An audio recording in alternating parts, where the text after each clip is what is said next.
말씀을 온유함으로 받으라. 그런 제목으로 오늘 하나님 말씀 전합니다. 특별히 야고보서 강의 오늘 7번째 시간입니다. 자, 제가 설교를 시작하기 전에 아주 중요한 질문을 여러분들에게 드리고 시작하겠습니다. 야고보서의 큰 주제가 뭐라고 제가 말씀드렸죠? 야고보서 강의 시작하면서 여러분들에게 질문했어요. 야고보서의 주제가 뭐예요? 성숙, 그렇습니다. 1부 예배 때는 한 사람도 대답을 못 하던데 2부 예배 때는 그래도 대답을 하시네요. 야고보서의 큰 주제는 성숙입니다. 신앙 인격의 성숙. 여러분, 모든 생명체는요, 다 자라게 돼 있어요. 출생이 있고요.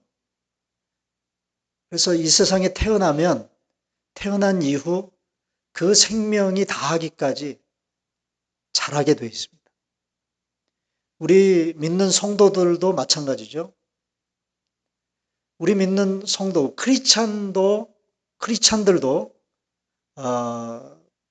그 고린도전서에 있는 것, 고린도후서에 있는 것처럼 우리가 그리스도 안에 있으면 우리는 새로운 피조물이다. 새로운 피조물. 그래서 우리의 신앙이 자라가야 합니다.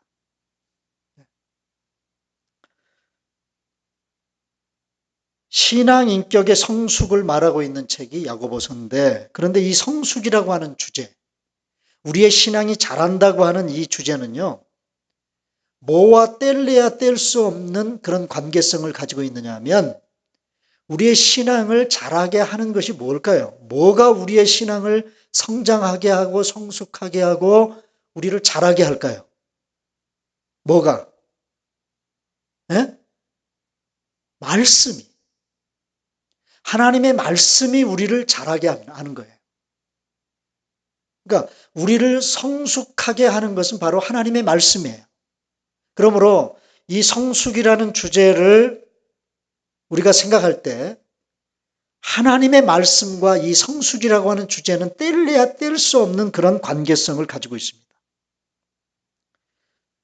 우리 그리스도인의 일생 그 자체가, 구원받은 성도의 일생 그 자체가 하나님의 말씀과 떨어질 수 없는 관계를 가지고 있어요. 자, 여러분, 구원받은 성도의 일생을 어떻게 표현할 수 있느냐 하면 저와 여러분들은요, 엄마 뱃속에서 태어날 때 한 번 태어납니다. 그걸 육신적인 출생이라고 그래요. 육신의 출생이라고 그래요. 그런데 구원받은 성도는요, 한 번 더 태어납니다. 그걸 가리켜서 born again 한다 그러죠. 다시 태어난다 그 말이에요. 또는 거듭남이라고도 얘기합니다. 거듭나는 거예요. 이걸 가리켜서 영적 출생이라고 그래요. 그러니까 우리는 엄마 뱃속에서 태어나는 육적 출생과 더불어 내가 예수 믿어서 구원받음으로 우리는 영적 출생을 하는 거예요. 거듭나는 거예요. 거듭남. born again 하는 거예요. 그런데 어떻게 우리가 거듭납니까? 성경은 우리가 어떻게 거듭난다고 얘기하느냐? 베드로전서 1장 23절 보면 우리 다 같이 한번 읽어보겠습니다. 화면 보시고 시작. 너희가 거듭난 것은 썩어질 씨로 된 것이 아니요 썩지 아니할 씨로 된 것이니 살아있고 항상 있는 하나님의 말씀으로 되었느니라. 우리가 어떻게 거듭났어요? 하나님의 말씀으로. 여기서 말하는 하나님의 말씀은 복음이겠죠. 복음. 나의 죄를 대신해서 예수님이 십자가에 못 박혀 죽으셨는데 그 예수님을 믿으면 구원 얻는다고 기록되어진 복음의 말씀을 믿을 때 우리는 거듭나는 거예요. 구원받는 거예요. 그 말씀으로 우리가 거듭나고 born again 하고 우리가 영적으로 출생하는 겁니다. 자, 오늘 본문 바로 앞절인 야고보서 1장 18절 우리 보겠습니다. 거기에도 똑같은 의미의 말씀이 기록되고 있습니다. 다 같이 시작. 그가 그 피조물 중에 우리로 한 첫 열매가 되게 하시려고 자기의 뜻을 따라 진리의 말씀으로 우리를 낳으셨느니라. 하나님께서 우리를 낳으셨다. 뭘로? 말씀으로 우리를 낳으셨다. 이 영적 출생을 하게 하셨다 그 말이에요. 자, 우리 구원받은 성도의 일생의 출발점인 이 거듭남 영적 출생은 뭘로 시작이 돼요? 말씀. 하나님의 말씀으로 시작되는 거예요. 자, 아이가 태어나면 부모의 관심은 어디에 있습니까? 그 아이를 향한 부모의 관심은 어디 있어요? 건강하게 잘 자라는 데 관심이 있죠? 어떻게 하면 이 아이를 잘 자라게 할 수 있을까? 온 신경을 다 쓰잖아요. 이유식을 해 먹이고, 에? 온 신경이 거기에 다 있지 않습니까? 우리 하나님도 마찬가지. 진리의 말씀으로 우리를 낳으신 하나님은 우리의 신앙이 잘 건강하게 자라도록 끊임없는 관심을 가지고 계세요. 바로 영적 성숙이 그 다음에는 진행이 되어야 되는데 우리의 영적인 성숙, 우리의 신앙이 자라고 성장하는 이것 역시 뭘로 성장해요? 하나님의 말씀으로 성장하는 거예요. 자, 보십시다. 베드로전서 2장 2절입니다. 자, 이 성경 구절은 어디서 많이 봤죠? 언제 이 성경 구절 많이 봤죠, 우리가? 지난번 우리 성경 공부할 때 이 성경 구절 가지고 했잖아요. 그죠? 2주나 휴강을 해서 잊어버려서 어떻게 그 질문에 대답을 하리라고 질문을 하십니까? 여러분들이 그렇게 저한테 얼굴 표정으로 말씀들을 하시는 것 같아요. 다 같이 읽습니다. 시작. 갓난 아기들 같이 순전하고 신령한 젖을 사모하라. 이는 그로 말미암아 너희로 구원에 이르도록 자라게 하려 함이니라. 여기서 말하는 신령한 젖은 뭐라고 그랬습니까? 지난번 공부 때. 여기 신령한 젖이 뭐예요? 말씀이란 말씀. 하나님의 말씀, 이 성경 말씀. 그게 신령한 젖이에요. 이제 막 태어난 갓난 아기에게 그 아기가 건강하게 자라기 위해서 절대적으로 필요한 게 뭐예요? 젖 아닙니까? 젖. 그 젖과 같은 역할을 하는 것이 바로 하나님의 말씀, 성경 말씀이다. 그래서 우리의 신앙이 성장하고 성숙하는 데 있어서 절대적으로 필요한 게 뭐냐면 하나님의 말씀이다. 우리가 영적으로 출생하는 것도 말씀으로, 우리가 영적으로 성숙하는 것도 역시 하나님의 말씀으로 되어지는 거예요. 자, 그 다음에 우리의 구원받은 성도로서의 일생이 끝나요. 그 끝난다는 얘기는 우리가 죽는다는 얘기인데 죽으면 어떻게 됩니까, 우리가? 하나님 앞에 가겠죠? 그죠? 그 하나님 앞에 가면 하나님이 구원받은 성도로서 우리가 이 땅에 살아갔던 모든 삶에 대한 결산을 하세요. 하나님. 너 참 잘 살다 왔구나. 너는 이런 부분이 좀 부족했는데 너 왜 이따위로 살다 왔어? 그래서 하나님이요 평가를 하세요. 그리고 결산을 해요. 에? 그리고 계산을 하고 그 자리가 반드시 있습니다. 여러분 그거 여러분 생각 안 하고 신앙생활을 하시는 분들이 계실지 모르는데 그 자리에 분명히 내가 서게 될 것이다라는 사실을 인식하고 사는 사람과 그걸 전혀 의식하지 못하고 사는 사람의 신앙생활은 판이하게 다를 수 있어요. 내가 오늘 한 이 말, 내가 오늘 한 이 행동으로 말미암아, 내가 오늘 살아간 오늘 하루의 삶으로 말미암아 내가 하나님 앞에 가서 오늘 하루의 삶을 평가받게 될 거다. 이 생각을 하면요, 여러분 정신이 바짝 들죠?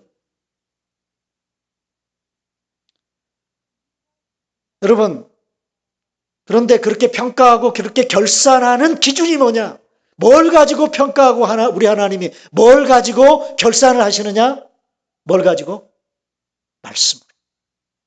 바로 이 성경 말씀을 가지고 평가하고 판단하고 하나님이 심판도 하시고 하나님이 상급도 주시고 그걸 판가름하는 절대적인 기준이 뭐예요? 하나님의 말씀. 자, 보십시다. 요한계시록 22장 18절 다 같이 시작. 내가 이 두루마리의 예언의 말씀을 듣는 모든 사람에게 증언하노니 만일 누구든지 이것들 외에 더하면 하나님이 이 두루마리에 기록된 재앙들을 그에게 더하실 것이요. 이 우리를 영적으로 성장하게 하는 이 하나님의 말씀대로 살지 않고 이 말씀을 왜곡시키고 이 말씀을 변질시키는 그 사람은 나중에 이 말씀에 기록된 대로 심판하실 거예요. 네? 이 말씀에 기록된 대로 심판한다. 그 다음 19절 읽습니다. 시작. 만일 누구든지 이 두루마리의 예언의 말씀에서 제하여 버리면 하나님이 이 두루마리에 기록된 생명나무와 및 거룩한 성의 참여함을 제하여 버리시리라. 이것도 심판에 대한 말씀입니다. 이 말씀대로 살지 않고 이 말씀을 제거해 버리고 이 말씀을 변질시키고 왜곡시킨 사람들, 내가 이 말씀에 기록된 대로 제하여 버리겠다. 바로 하나님의 심판이 뭐를 기준으로 해서 이루어져요? 이 말씀을 기준으로 해서 하나님의 심판이 이루어진다. 그러면 우리가 하나님 앞에 가면 우리는 구원받은 하나님의 성도니까 부족하게 살았지만 그러나 하나님이 우리를 영접해 주시고 그래 참 너 잘 왔다. 너 참 잘 왔어. 그러면서 이 땅에서 우리가 했던 모든 행위에 대한 상급을 하나님이 우리에게 주실 거예요. 그 상급에 대한 평가 기준이 뭐냐? 자, 그 다음에 요한계시록 21장 7절입니다. 다 같이 시작. 보라 내가 속히 오리니 이 두루마리의 예언의 말씀을 지키는 자는 복이 있으리라. 여러분, 이 땅에서만 복 받는 거 아니에요. 이 땅에서만 예수 잘 믿고 이 땅에서만 우리가 신앙생활 잘하고 하나님 말씀 잘 실천해서 복 받는 게 아니에요. 내가 죽어서 하나님 앞에 간 이후에도 우리에게 하나님의 복이 주어져요. 하나님의 나라에서. 그 복을 받아 누려요. 그 상급을 우리가 받아 누려요. 그 상급을 받아 누리는 기준이 뭐야? 하나님의 예언의 말씀이란 말이에요. 말씀. 그러니까 여러분, 이렇게 우리 그리스도인들은요, 바로 말씀으로 출생하고 그 말씀으로 성장하고 그 말씀으로 결산하고 평가받고 심판을 받습니다. 그러므로 성도가 되어서 우리가 믿는 성도가 돼가지고 신앙인이 되어가지고 어떻게 이 하나님의 말씀과 상관이 없는 삶을 우리가 살 수 있습니까? 말씀과 상관없는 신앙생활을 우리가 할 수가 있나요? 여러분, 그러므로 저는 이렇게 생각해요. 우리의 신앙 인격이 성숙하려면 바로 이 하나님의 말씀을 대하는 태도, 우리가 이 하나님의 말씀을 어떤 태도로 대해야 할 것인가, 이 말씀과 어떤 관계성을 가지고 우리가 신앙생활을 해야 될 것인가가 그 사람의 삶을 결정하는 거예요. 여러분, 다 그렇지는 않습니다만은 종종 보면 몇십 년을 교회를 들락거리고 교회 성도로 그렇게 살았음에도 불구하고 신앙이 성장하지 못하는 사람들이 있습니다. 어떤 분은 그런 분들이 있어요. 교회 다니는 연수가 그 사람의 신앙을 성숙시켜 줄 거라고 생각하는 사람들이 있습니다. 그 착각입니다. 내가 교회에 20년을 다녔다. 그 20년이라는 연수만큼 여러분들의 신앙이 성장할 수 있을 것 같습니까? 천만의 말씀. 또 어떤 사람은요, 내가 교회에서 어떤 직분을 받으면 그 직분이 나의 신앙을 성장시킬 것이라고 생각하시는 분들이 있어요. 그래서 하나의 착각 중에 하나가 교회 장로님들은 신앙이 좋을 거라고 생각을 해요. 예? 이것만큼 큰 착각이 없습니다. 직분이 그 사람의 신앙의 성숙을 보장해 주지 않습니다.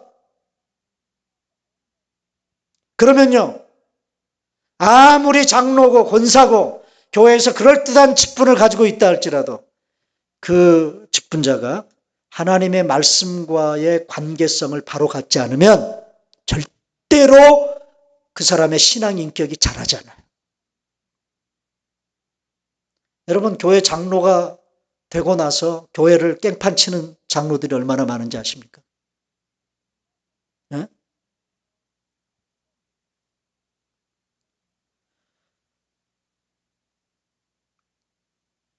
왜 그럴까요, 여러분? 왜 몇십 년 교회를 들락거렸는데도 불구하고 왜 우리의 신앙이 자라지 못할까요? 왜 그럴까요? 말씀을 대하는 태도가 잘못돼서 그렇습니다. 말씀을 대하는 태도가 잘못됐어요. 자, 여러분. 여러분의 신앙이 잘 자라고 있습니까? 여러분 생각하기에 내 신앙은 잘 자라고 성숙하고 있는 것 같다. 그렇게 생각하세요?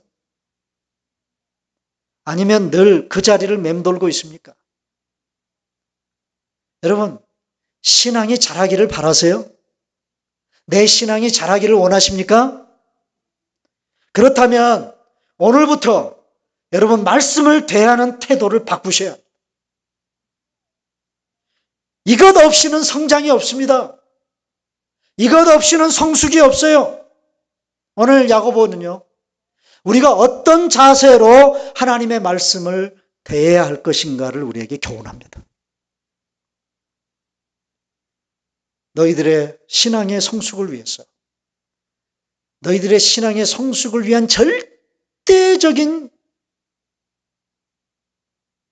필요 조건인 이 하나님의 말씀을 어떤 태도로 그 말씀을 대해야 될 것인가 하는 것을 오늘 본문에서 얘기를 하는데, 자, 먼저 오늘 본문 19절을 보면 이런 말씀이다. 다 같이 읽습니다. 시작. 내 사랑하는 형제들아, 너희가 알지니 사람마다 듣기는 속히 하고 말하기는 더디하며 성내기도 더디하라. 자, 이걸 본문에 보면 속히 해야 될 것과 더디해야 될 것을 구분해서 얘기하죠. 속히 해야 될 것은 뭐예요? 뭘 속히 해라? 듣는 일을 속히 해라. 여기 듣기는 속히 하라고 할 때 듣는 것, 뭘 듣는 것일까? 우리가 듣는다고 하는 것을 얘기할 때 우리는 사람의 말을 듣기도 하고 때로는 하나님의 말씀을 듣기도 하죠. 근데 이 듣는 일은요, 듣는 일은 참 쉽지 않아요.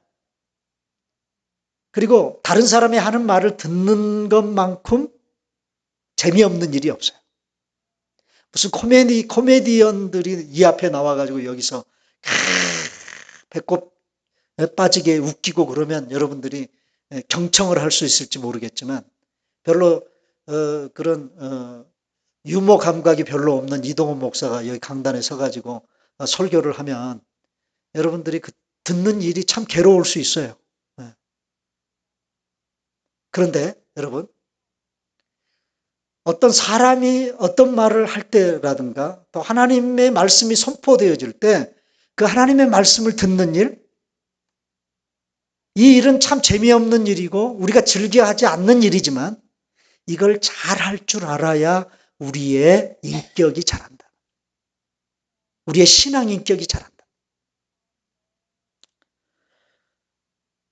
오랜 목회 경험을 통해서 보면 신앙 인격이 자라지 않는 성도들의 특징 중에 하나가 있어요. 그게 여러분 뭔지 아세요? 뭐냐면 말이 빨라요. 그리고 말이 많아요. 말이 빠르고 말이 많은 사람, 그리고 자기 감정을 말로 풀어버리는 사람들. 자기 감정을 말로 풀어버리는 사람들이 어떤 사람들입니까? 오늘 본문에 나왔죠. 어떤 사람들? 예? 성내는 사람들, 쉽게 화를 내버리는 사람들. 여러분, 화라고 하는 건요, 이 성을 낸다고 하는 것은 자기 감정을 말로 푸는 거예요, 말로. 이런 사람들은 신앙이 성숙하기가 참 어렵습니다. 자, 왜 말이 빠르고 말을 좀 마음속에 이렇게 생각 속에 담아두지 못하고 그냥 쉽게 말을 해버려요. 이런 사람들이 말에 대한 실수가 많죠. 그래 안 그래요? 우리 주변에 보면 말이 되게 빠른 사람들이 있습니다. 근데 되게 보면 이런 분들이 말에 대한 실수가 많아요. 그리고 말이 많은 사람들이 있습니다. 이 말이 많은, 자기 말을 많이 해야 직성이 풀리는 사람들은 다른 사람이 하는 말을 듣고 싶어 할까? 안 듣고 싶어 할까? 안 듣고 싶어 하죠. 그리고 자기 감정을 말로 풀어버리는 이런 사람들은 한마디로 말하면 어떤 사람들이냐? 말에 대한 통제력을 잃어버린 사람들. 자, 모름지기 신앙 인격이 성숙한 사람은요, 말에 대한 통제력을 갖고 대화를 할 줄 아는 사람이에요. 네? 말에 대한 통제력을 잃어버린 채 해야 될 말, 안 해야 될 말, 막 해야 되는 그런 사람들이 있으면요, 이런 사람은 절대로 그 다음에 또 만나서 얘기하고 싶지가 않아요. 그래서 이제 다음 주에 여러분들에게 말씀을 드리겠습니다만은 오늘 본문 그 밑에 있는 그 25절에 보면 그런 말이 나오는데 어떤 말이 나오냐면 혀를 제갈 물리지 않은 사람, 혀를 제갈 물리지 않은 사람의 경건은 헛된 경건이다. 여러분 야고보서에서 말에 대한 교훈을 참 많이 합니다. 오늘 본문에도 한 번 하고요. 그 다음에 3장에 가서는 더 디테일하게 얘기를 합니다. 말에 대한 교훈. 그러니까 그 사람의 신앙 인격의 성숙을 측정할 수 있는 척도는 뭘 가지고 평가할 수 있느냐면 바로 그 사람의 말을 어떻게 하는가를 보면요. 그 사람의 인격을 평가할 수 있어요.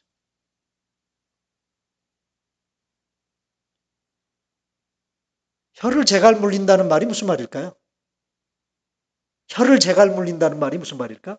여러분, 제갈을 물리는 동물이 어떤 동물이죠? 입에다 제갈을 물리는 동물이 어떤 동물이에요? 말이잖아요, 말. 말 입에다가 동그란 고리 같은 거를 집어넣어가지고, 그걸 가지고, 말을 모는 사람들이 컨트롤을 하지 않습니까? 그죠? 그게 제갈이에요, 그거에 제갈. 그러니까, 통제력을 가져야 된다는 거예요. 말에 대한 통제력을 가져야 된다. 말을 절제할 줄 알아야 된다는 거예요.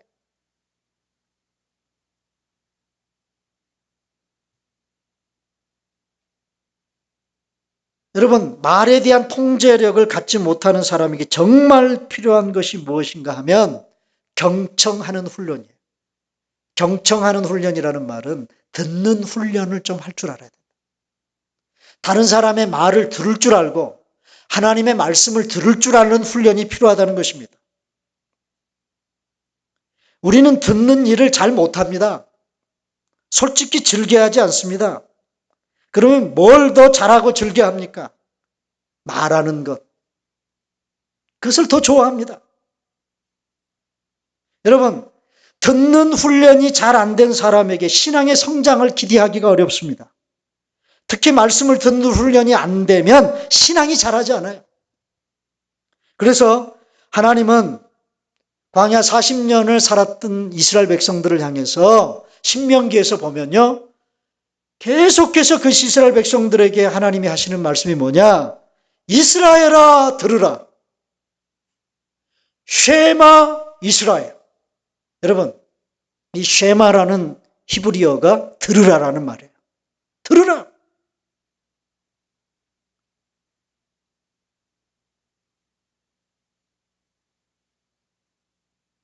예수님께서도 그러셨죠?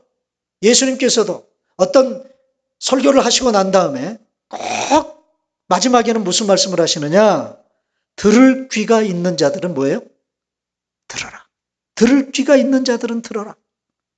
여러분, 하나님의 말씀을 우리가 듣는 데 있어서 아무에게나 하나님의 말씀이 들려지지 않는다는 것입니다. 여러분, 지금 하나님의 말씀을 여러분들이 듣고 계신데 그 하나님의 말씀을 들을 수 있는 그 듣는 귀가 여러분들에게 있어요? 어? 그 얘기는 무슨 얘기냐? 하나님의 말씀이 들려오는 사람은 이게 하나님이 나에게 하시는 말씀이다 라고 그 하나님의 음성을 들을 수 있는 사람은 들을 귀가 있는 사람. 여러분, 하나님의 말씀은요, 듣는 겁니다. 그냥 소설책 읽듯이 읽는 게 아니고요. 듣는다라고 읽어야 돼요. 듣는다, 하나님의 음성을 듣는다라고 생각하고 여러분들이 말씀을 읽고 공부하고 묵상하고 그렇게 하셔요. 지금 이 순간에도 하나님의 말씀이 여러분들에게 들려지시기를 바라요. 바로 이 듣는 귀를 우리가 더 크게 하고 더 효과적으로 하나님의 말씀을 들을 수 있도록 듣는 경청의 훈련을 하는 것이 얼마나 중요한지 몰라요.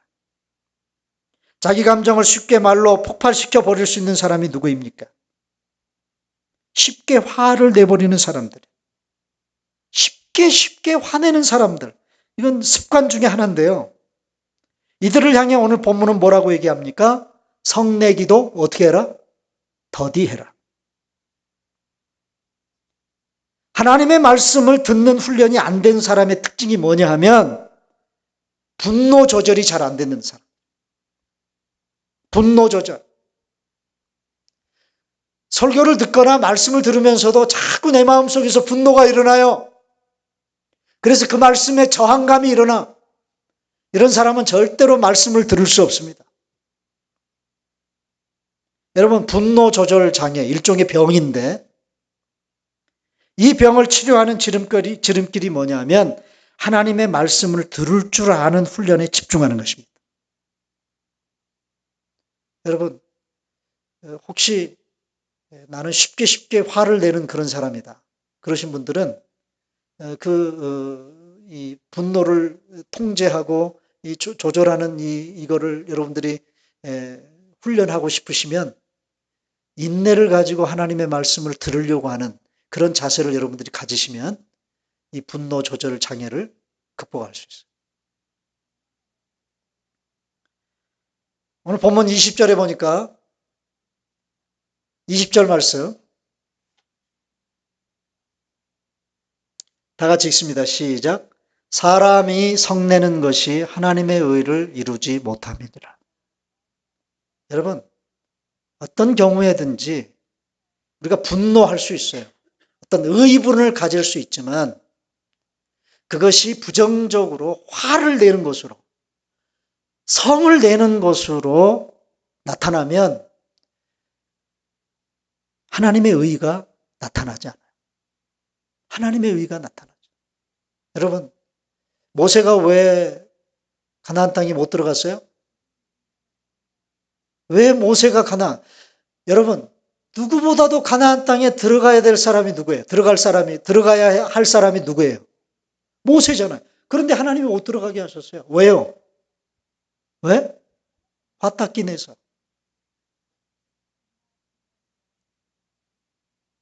화내서 못 들어갔어요. 모세로 하여금 화를 내도록 유도한 것들이 이스라엘 백성들이죠. 원망하고 불평하고 먹을 물이 없다고 원망하고 불평하니까 모세가요 반석을 땅땅 치면서 내가 이 반석에서 물을 내랴? 아니 지가 반석에서 물을 냈습니까? 누가 냈어요? 반석에서. 누가? 하나님이 냈잖아요. 그런데 마치 자기가 지팡이 두들겨 가지고 반석에서 물을 내는 것처럼 내가 이 반석에서 물을 내랴? 교만할 뿐만 아니라 한순간 반석을 쳐라. 어떤 성경학자는요. 한 번만 쳐도 되는데 모세가 화딱지 내가지고 두 번을 쳤다 땅땅. 그래서 하나님이 너 못 들어간다. 하나님의 의를 드러내지 않았어. 하나님이. 여러분, 좀 내 마음속에서 어떤 분노가 일어나고 어떤 감정이 이렇게 폭발할 것 같은 그런 어떤 심정이 되어도 그걸 이렇게 좀 억누를 줄 알고 그걸 이렇게 잘 컨트롤할 줄 아는 그런 자세가 필요합니다. 그래야 어때요? 끝까지 다른 사람의 말을 들을 수 있어요. 네? 어떤 분은 다른 사람 말을 듣다가도요, 못 참아. 그 사람이 끝까지 말하도록 내버려 두지를 않아. 그 치고 들어가죠. 그런 사람의 인격은 절대로 자랄 수 없어요. 사랑하는 여러분, 하나님의 말씀을 들어야 돼요. 이게 잘 들어야 돼요. 이게 우리가 말씀에 대한 첫 번째 태도예요. 말씀에 대해. 근데 말씀을 듣는 행위는요, 말씀의 씨를 내 마음밭에 뿌리는 것과 같아요. 그래서 예수님도 그 씨 뿌리는 비유를 통해서 말씀을 씨로 비유했습니다. 씨. 우리의 마음밭에 뿌려지는 씨로 비유를 했어요. 그죠? 그래서 듣는 단계는, 말씀을 듣는 단계는 뭐 하는 단계예요? 말씀의 씨를 우리의 마음밭에 뿌리는 단계. 뿌리는 단계. 자, 그런 씨가 땅에 뿌려지면 그 다음에 어떤 일이 벌어지냐면 그 다음에 우리가 말씀에 대해서 두 번째 가져야 될 그런 태도인데요. 21절 상반절에 보면 이런 말이 나오죠. 그러므로 다 같이 시작. 그러므로 모든 더러운 것과 넘치는 악을 내버리고 너희 영혼을 능히 구원할 바 마음에 심어진 말씀을 온유함으로 받으라. 여기 보면 마음에 심어진 말씀. 말씀은 말씀인데 어떤 말씀? 마음에 심어진 말씀. 말씀이 우리 마음에 심어진다라는 그런 표현을 하고 있습니다. 이게 우리가 말씀에 대해서 가져야 될 두 번째 자세입니다. 말씀을 듣고, 그래서 말씀을 자꾸 들으면 어떤 일이 벌어져요? 우리가 말씀을 듣고 또 듣고 또 듣고 자꾸 들으면 그 말씀이 내 마음밭에 심어져요. 심어져. 말씀이 마음에 심어진다는 말은 무슨 말이냐? 그 말씀의 씨가 내 마음밭에서 자라기 위해 자리를 잡는다는 말이에요. 자리를 잡는. 뿌리를 내리기 위해서 자리를 잡는다는 말. 여러분, 내 마음밭에서 말씀의 씨가 뿌려져서 뿌리를 내리고 자라면 어떤 결과가 주어집니까? 그 씨 뿌리는, 예수님의 씨 뿌리는 비유의 결론이 뭐예요? 말씀이 좋은 밭에 뿌려져서 그 말씀이 뿌리를 내리고 잘 자라면 어떤 결과가 주어져요? 30배, 60배, 100배의 열매를 거둔다. 열매를 거두게 됩니다. 말씀의 열매를 거두는 거예요. 자, 여러분, 말씀의 열매가 그럼 뭘까요? 뭐가 말씀의 열매일까요? 이제 이 부분에 대해서 다음 주에 제가 설교할 겁니다. 오늘 본문 22절, 23절, 25절에 보면 우리가 거두어야 할, 우리가 추수해야 될 우리의 신앙생활 속에서 그 말씀의 열매, 그 말씀이 우리를 성장시키는데 그 말씀이 우리를 성장시켜서 우리의 삶 가운데서 맺혀지는 그 말씀의 열매를 가리켜서 야고보 기자는 행함이라고 얘기했어요. 뭐라고? 행함. 그 말씀대로 사는 실천. 말씀대로 살아내는 거예요. 그게 바로 말씀의 뭐다? 열매다. 말씀이야. 이 부분을 다음 주에 설교할 겁니다. 여러분, 하나님의 말씀을 듣고 그 말씀이 내 삶 속에서 열매를 맺으려면 말씀의 씨가 내 마음밭에 심어져야 합니다. 심어지지 않으면 여러분 절대 열매가 맺혀지지 않습니다. 여러분, 씨가 땅에 뿌려지지 않고 그 씨가 땅에 심어지지 않았는데 열매를 기대할 수 있어요? 기대할 수 없어요. 그래서 예수님께서도 씨 뿌리는 자의 비유를 통해 말씀의 씨를 뿌리고 그 씨가 열매 맺게 되는 과정을 아주 재미있게 비유로 말씀하셨죠. 그죠? 4가지 밭이 나오죠. 씨가 땅에 떨어지는 4가지 밭이 나와요. 첫 번째 밭이 뭐예요? 돌짝밭. 두 번째는 첫 번째 길가밭. 두 번째는 돌짝밭. 세 번째 가시떨기밭. 그다음 마지막에 좋은 밭. 이 네 가지 밭의 예를 예수님 말씀하셨어요. 자, 길가밭에 떨어지면 뭐가 와서 채가버려 그 말씀을? 새가 와서 채가버리는데 그 새는 뭐라? 사탄이다, 사탄. 그 씨가 땅에 심어지기도 전에 사탄이 와서 그 말씀을 뺏어가 버려요. 두 번째, 돌짝밭은요. 아주 고운 흙이 많은 밭인 줄 알고 씨를 뿌렸는데 보니까 그 흙 밑에 뭐가 많아요? 돌이 많아요, 돌이. 그래서 뿌리는 내리기는 내렸는데 그 돌 때문에 햇볕이 나고 뜨거우면 그 뿌리가 타서 말라 죽어버리는. 그래서 그 뿌리를 말라버리게 하는 그 뜨거운 햇빛을 가리켜서 예수님 뭐라고 말씀하셨느냐 하면 말씀대로 살아가는 삶에 주어지는 불편함 또는 불이익 이런 것들이 싫어서 말씀대로 살아가는 삶을 포기해버리는 일종의 정욕, 우리 안에 있는 정욕. 자, 이런 요소들이 있어요. 사탄이 우리에게서 말씀을 빼앗아가요. 우리의 정욕이 말씀대로 살지 못하게 해요. 길가밭은 아니 가시떨기 밭에 씨가 떨어지면 그 가시가 자라가지고 그 가시 기운 때문에 말씀의 씨가 자라지 못하는 거예요.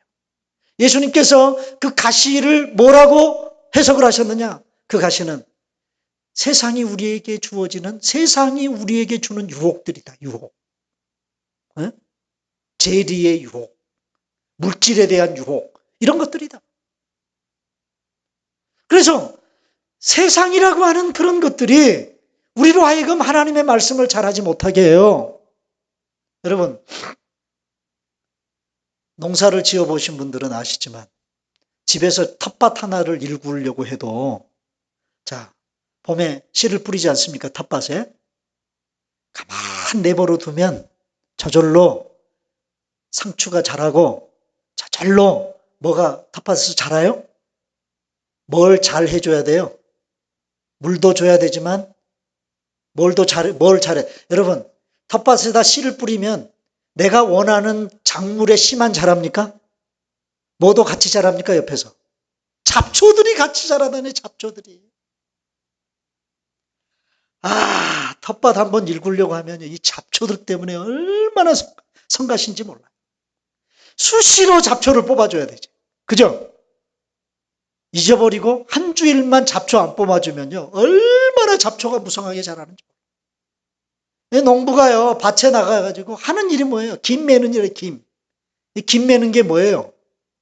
잡초 제거하는 일이죠, 잡초. 여러분, 말씀의 씨가 우리 마음밭에서 자라서 열매를 거두는데 그 열매를 거두는 자리에까지 갈 때까지 그 열매를 거두지 못하도록 내 마음밭에서 함께 자라는 잡초들이 있다.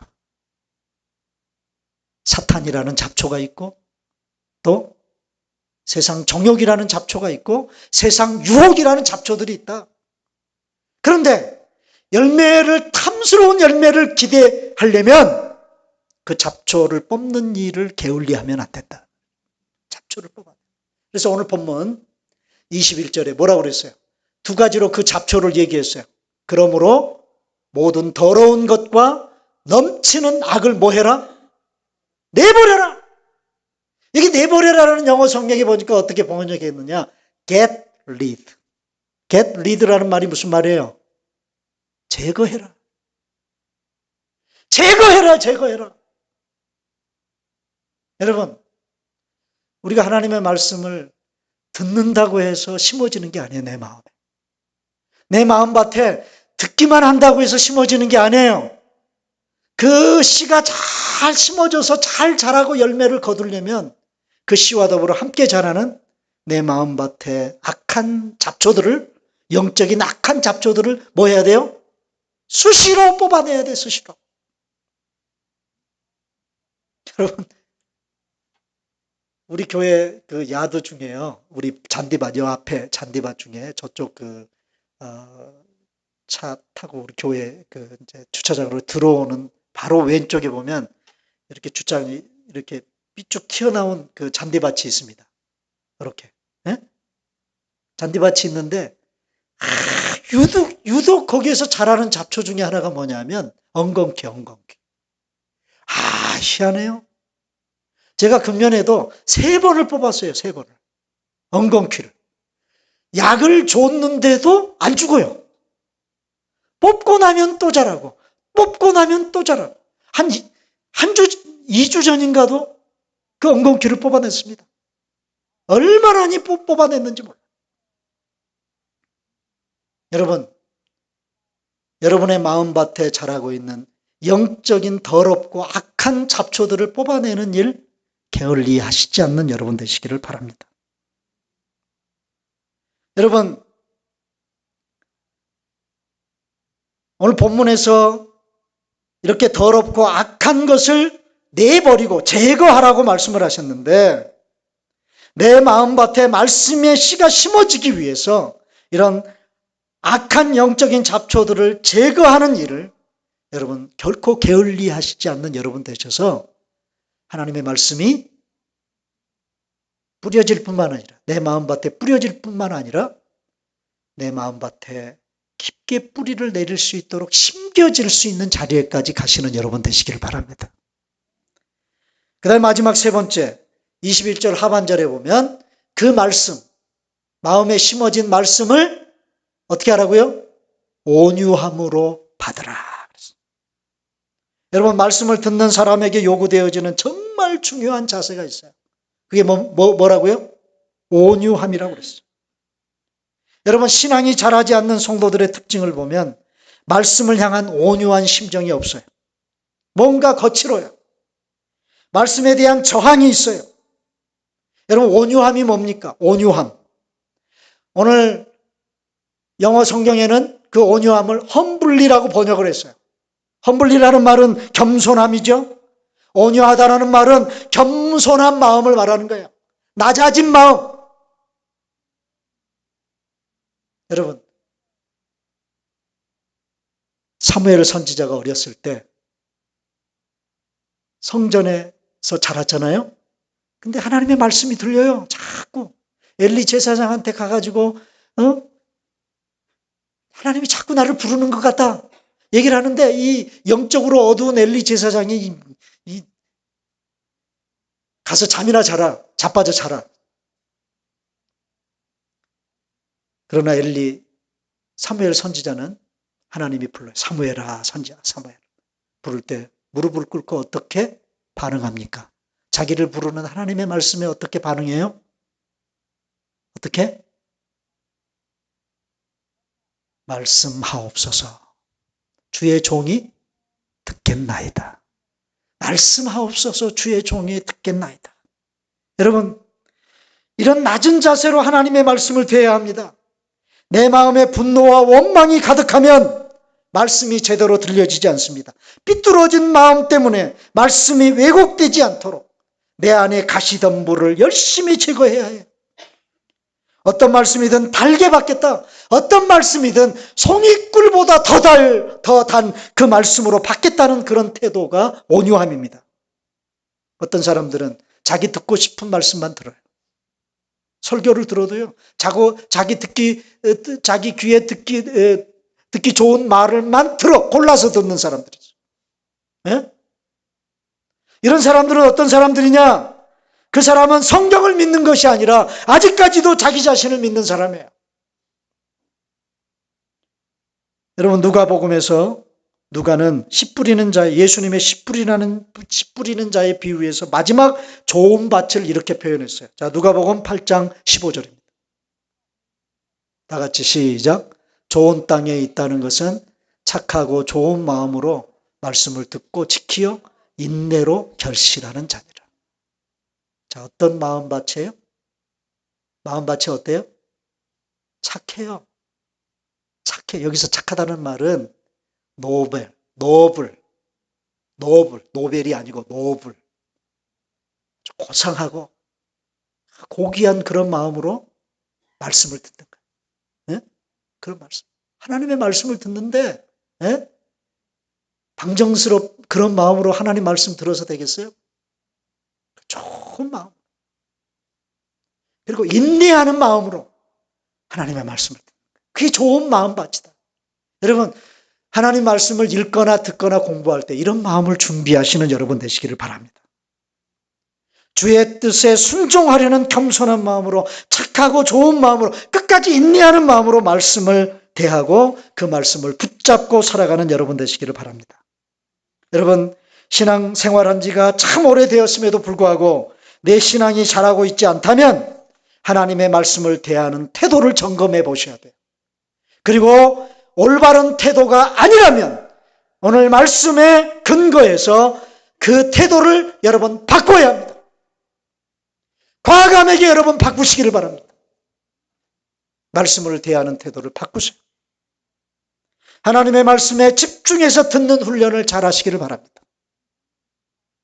하나님의 말씀이 내 마음에 심어지는 것을 방해하는 더럽고 악한 영적인 잡초들을 열심히 게으르지 말고 제거하시는 일을 하시기를 바랍니다.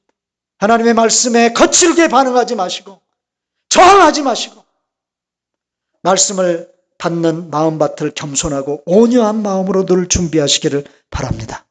이렇게 할 때 여러분의 신앙 인격이 무럭무럭 쑥쑥 자라게 될 거라고 저는 믿습니다.